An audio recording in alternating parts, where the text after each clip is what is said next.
Hey, check out this bike route. It's pretty good. It's nice and wide, lots of space, but there are little things that get in your way.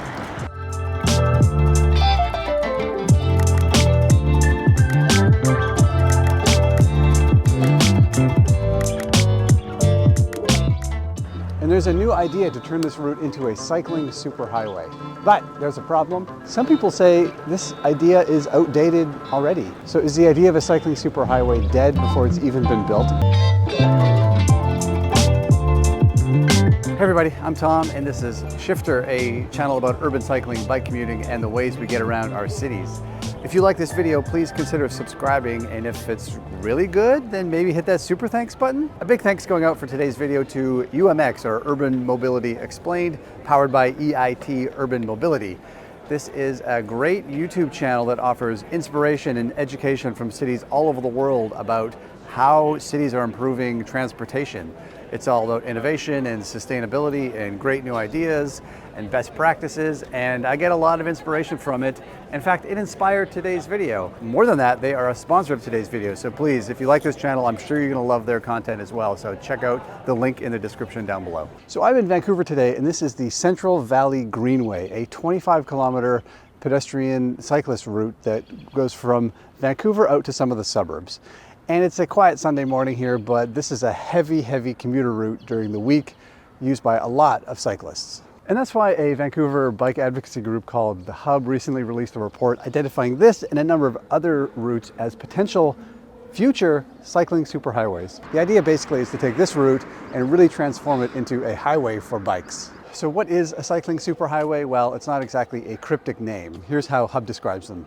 Cycling highways are the highest quality bike routes covering long distances, more than 5 kilometers, and providing regional connections between major destinations. They are direct, paved, protected, lit, of ample width, and with intersections prioritizing people cycling. And it seems like a great idea. This greenway moves a lot of people, and with a bit of smoothing out, some rejigging of some intersections, maybe widening it, this could absolutely be a highway for bikes. Okay, through the magic of two things called time and transportation, I'm now in Montreal, and I'm walking beside a bike lane known as the Rev. Now, it's similar to the one being proposed in Vancouver in a couple of ways. For one, it's envisioned to be a long route. It's hundreds of kilometers when complete. It's also meant to be fast and efficient for cyclists. Okay, keep all that in mind because we're traveling again, this time off to London. Not fake London, real London. As a Canadian, where most people probably think a cycling superhighway is a crumbling 4-centimeter strip of asphalt on the shoulder of a highway, I was happy to have experienced my first cycling superhighway earlier this year in London. I recently made a video of this experience. I tried out the CS3 in London, one of a network of cycling superhighways that have been implemented over the past decade, designed to help people from the outer boroughs of London get downtown. And I gotta say, not a lot of that route matched the description of a cycling superhighway. A lot looked like a typical bike lane or even a sharrow. But there were certainly moments when this route was really direct, paved, protected, lit, of ample width, and with intersections prioritizing people cycling. And I gotta say, those moments were pretty glorious. And they seem to work. A report recently said that since cycling superhighways were introduced in London, the number of cyclists has increased by 83%, which is a pretty big figure. Now we're going to employ some more magic, but this time it's the magic of the internet. So the idea of a cycling superhighway, of course, came from the Netherlands. So here's a video from UMX that explains from a Dutch perspective what goes into a good cycling superhighway. It is important to think about not just, okay, which places seem logical to connect, like on a map, but to really think about who is living there, who is using these spaces, and to make sure that it's not just one demographic that you're serving. So not just people who live in the outskirts and then have to go to work in the city center, but also making it a meaningful route for people who have shorter trips in their own neighborhood and can use parts of that route as well. And of course, leave it to the Dutch to think of things that we would never think about here, like make sure you can ride side by side on a superhighway. Because of course, why don't you want to ride with a friend? And also don't just pick two connecting points on a map.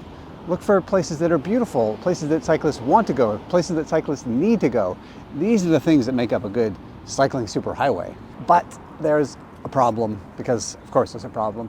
When I was chatting with Katie Rhoda from the London cycling campaign about cycling superhighways, she mentioned to me that they had become so popular and so busy that some tensions were being created between different types of users. There are kids and older people and people on slow bikes mixing with fast people in Lycra and that most British type of cyclist, the fast person in Lycra on a folding Brompton. In fact, the cycling superhighways had become so synonymous with that most British of phrases, the Lycra lout, that they had stopped using that phrase. They're no longer calling them cycling superhighways. They're just cycleways. And even the Dutch are starting to question cycling superhighways. Here's my old friend Angela Vanderkloof, who thinks that maybe cycling superhighways have a branding problem. The thing about a cycling highway or fast cycle route is problematic because it triggers emotions, negative emotions. You don't want that in your neighborhood, and you don't want your children to ride on their bikes on a highway. You would rather want it to be something meaningful, and not so much putting speed at the core, but putting, the positive aspects at the core of the name. I think that is important. Okay, we're back in Montreal. Are you getting whiplash yet? So one of the things that I find interesting about the REV is the way it's positioned or talked about here in Montreal. So the word itself comes from the French. It's an acronym, Réseau Express Vélo, which means an express bicycle network. In English, it's called the Express Bike Network. Notice what word is not in either language, and that is highway. It's got the word express in there, but specifically not the word highway. This goes deeper than just the acronym. I mean, the way the REV is marketed and talked about and built in most places has to do with accessibility for everyone. In some places it may just look like a regular bike lane, which it kind of does here, but where it's best, the REV is much different. It's wide, it's accessible, it's almost like a place for everybody, kids and their moms. The idea is to make it comfortable for everyone on a bike, not just those who are speedy and skilled. But don't take it from me. Here's how the guy who planned and built the thing describes it. What we wanted to do is not going fast. It's not to be able to go fast. It's to be able to go on your destination you want to go on a straight line and not being stopped at every traffic light. The notion of express is more for the opportunity to get where you want easily and not going full speed. When I design bike paths, I'll always ask myself, would I go there with my children? And I think this is a good way to think our cities for everything, not only bike paths, but the sidewalks, transit.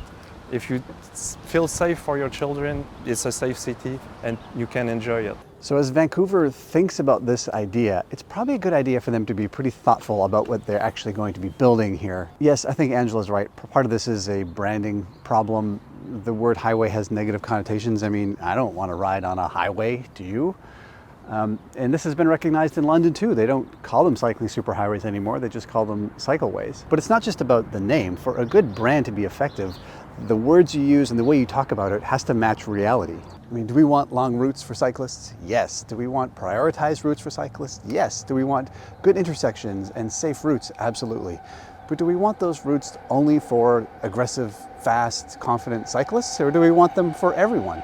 It's a small difference in the way you think about these things, but it's an important nuance that I think you don't want to lose track of. I think Hub, the group here in Vancouver that's promoting this idea, understands this, but I just wanted to raise it because it's an important nuance, not just in the way these routes are built and used, but also in the public discussion around them. Now, I realize a lot of you watching this video are in cities that are years away from even thinking about this idea, but the way these things roll out will have a big impression on the rest of us. So I think it's an important thing to think about it these days. So, well, let me know what you think in the comments below. Love to hear your thoughts, and thanks for watching. I'll see you next time.